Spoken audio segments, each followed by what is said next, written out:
How you doing? Good, good. How about you? How are you feeling, man, after that win? Man, I feel good. I feel real good. You know, I feel good. I'm excited. Going there against a wrestler, I feel like I went in there in his own game, and I beat in his own game. So I'm proud of myself. Just finding a wrestler. A lot of people doubt my wrestling, and I felt like tonight I went out there and showed that I can wrestle tonight, and I proved that. Did that fight play out how you expected it to play out? Oh yeah, I knew exactly how the fight was going to be. I knew it was going to be a lot of grappling. Going to this fight, I knew I had to keep up the grappling throughout the whole round. If it's first round, second round, third round, whatever it is, I knew I had to scramble, and it was going to be a lot of scrambling and wrestling. Just going into this fight, and I felt like my whole fight camp was, getting ready and prepared for that. If I wasn't prepared for that, I wouldn't have, this fight wouldn't have went my way. But I felt like through the fight camp, I studied everything about this kid, and tonight, and it showed. So. Was it kind of frustrating always seeing JSP like always just there, kind of never going away? Yeah, I knew he was going to be there. Like I said, I knew he's not going to go away. So I was prepared for it. I won his own game, and I beat him in his own game. I've never really fought against an actual wrestler, and I felt like JSP was that wrestler, into my first fight, fighting an actual wrestler, and I felt like I did good, And so today was actually your first win on the scorecards. So do you attribute that to a more patient performance out of you, or what do you attribute it to? I'm sorry? Today was your first win that went to the scorecards in your career. So do you attribute that to more of a patient performance from you, or what do you attribute it to? Honestly, I just went in there and just fought. I didn't care if it went to first round, second round, third round, whatever it is. I just knew the fight was gonna, it's like the kid was gonna be there no matter what. So my thing is just go in there and just fight, have fun. If the fight goes to a knockout, it goes to a knockout. If it goes to decision, it goes to decision.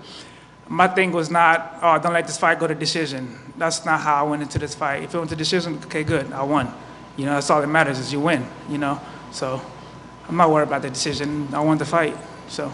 Awesome, yeah, and obviously in those final seconds, you guys channeled your Max Holloway, Justin Gaethje sequence. What was going on through your head when that was going? Man, I was like, he just started swinging, so I'm like, all right, let's swing. He's 10 seconds left. This is what you want to do. Let's bang it out.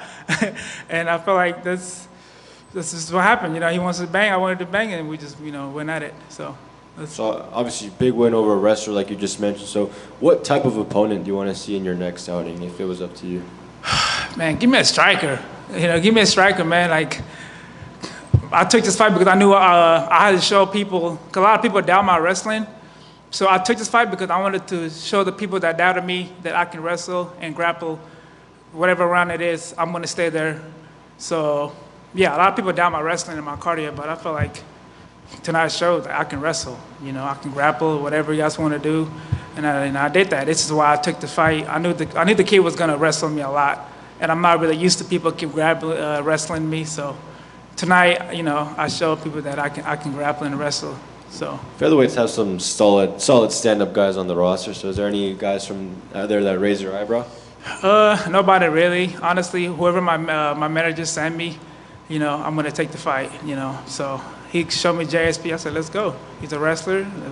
Let's go. I'm gonna show the world that I can stay out there and wrestle. So no names for me right now. Whoever they give me, is who they give me. So. And going into this fight night, when you see the list of fights, I mean, there's some solid fights spread out through the card, but a lot of people really kind of focus in on you and JSP. So I guess how does that make you feel, seeing that the fans always want to see David Onama fight? Because the fans know. I always bring that. I always bring the heat. All the knockouts, TKOs.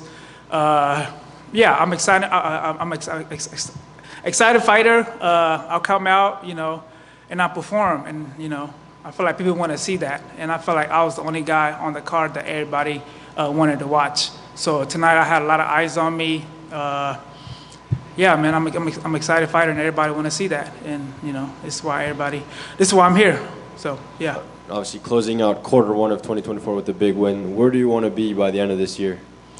By the end of this year, I just want to keep winning, keep doing my thing, keep having fun, and just win fights. That's just about it, really. Congratulations. Thank you, brother.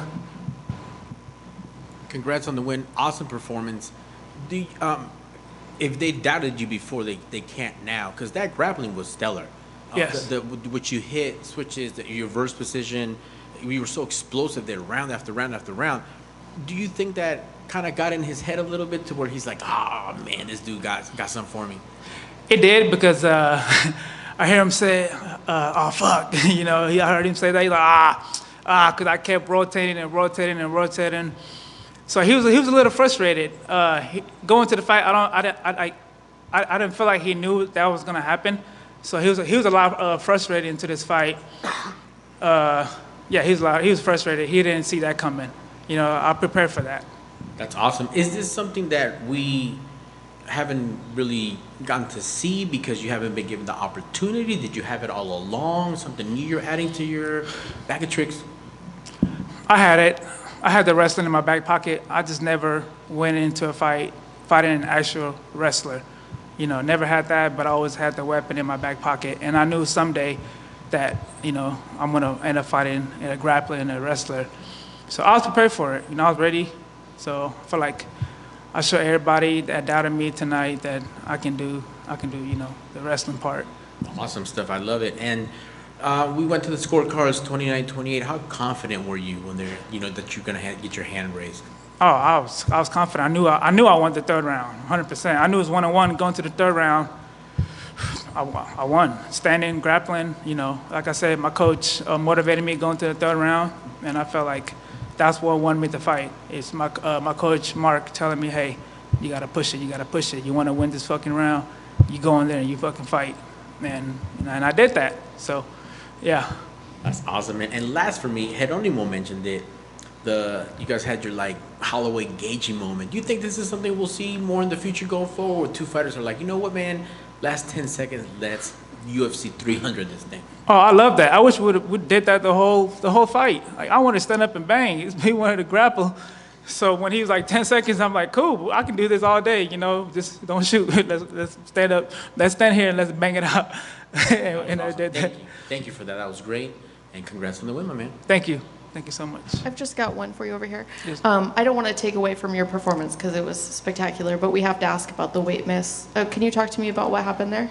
Yeah, I can tell you that. So Friday morning, my body just gave up on me. I had two more pounds to cut, and I couldn't cut no more. I couldn't stop sweating. My body was hurting me. Never had that issue before. My whole career, I never missed weight, and that was my first time ever missing weight in the UFC. And I was mad at myself because I never had that issue, and I honestly thought I was gonna make weight. I had an hour left, and the commission told me you can't cut anymore. And it's not like I quit cutting weight. It's not like I didn't want to cut anymore. I had an hour left, and I was gonna keep cutting weight, but they told me I can't make that weight in an hour. And I would be disappointed in myself if I just gave up and didn't try. But I gave it my all. Body wouldn't allow me to cut. I couldn't sweat anymore. So it's not like I didn't want to keep cutting. I had an hour left. I could have went and keep cutting. So, told my opponent I'm sorry. Body gave up on me. It's part of the game. Sometimes you might have a good weight cut. Sometimes you just might not. So it never happened before, and I apologize for that happening. It would never happen again. Do you think that this changes maybe, I don't know how you've looked at in the past other fighters missing weight, but now that you've been through this situation and you see, what actually happened, does it maybe change your opinion about it happening to somebody else, maybe a future opponent? Everybody's body is different, so I can't talk on somebody else, missing weight. I don't know what they got, going on. If you didn't want to cut no more, if it's the body, or whatever it is, nutrition, how's your diet, I don't know. Everybody has a different problem, different body. So, I never really cared much about that, Everybody different, Friday night was my night, it was just, everybody has their moments, everybody has a different body, so it is what it is, Thank you. Thank you. David, right down the middle. I want to ask you some stuff outside the octagon. I wanted to ask you, how was opening day earlier this month? Opening day for this month? What do you mean by? Going to the Rockies game. Oh, you saw me? Now, opening day was pretty cool. It was pretty cool. One of the friends got us got us to the opening baseball game, and you know, I just went out there. Never really been to a baseball game before. That's my first time going to the baseball game, and it was fun. I enjoyed it. I actually thought baseball was boring, but just being there and watching it, oh, that shit was fucking amazing. What changed your mind? Man, just like the players, you know, just the players changed my mind. Like it's fun. It's fun to watch when they hit the ball, you know, just catching it, running, you know, just all that. Like the fans catching the ball and stuff like that. It was a good time. I enjoyed it. I got to ask you, so they also have walkouts when they go up to bat or they're getting subbed in to pitch. Did that change at all your mindset of how you're going to walk out into the octagon anytime? I'm sorry, repeat that again. So in baseball, when they go up to bat or a pitcher comes to be substituted, they have a walkout song, just like when you walk out to go to the octagon. Yeah. Did that change at all? Maybe what song you might play or anything like that? I mean, everybody's different, you know. Everybody's different. Like whatever song you walk out to is the song you vibe to, and you know, I feel like the fighters that came out, I mean, the baseball players that came out to that song, you know, they can vibe to the whatever song they come out to, and I can, you know, in my fight, I can vibe out to the song I walk out to. So I knew there was kind of similar situations, you know. So yeah. And something kind of random, but also on your Instagram, I was curious, are you a sneakerhead or was it just kind of a one-time thing, getting those Jordan UNCs and the retros and stuff like that? Oh, bro, I'm a big sneakerhead. Like, I wear my size.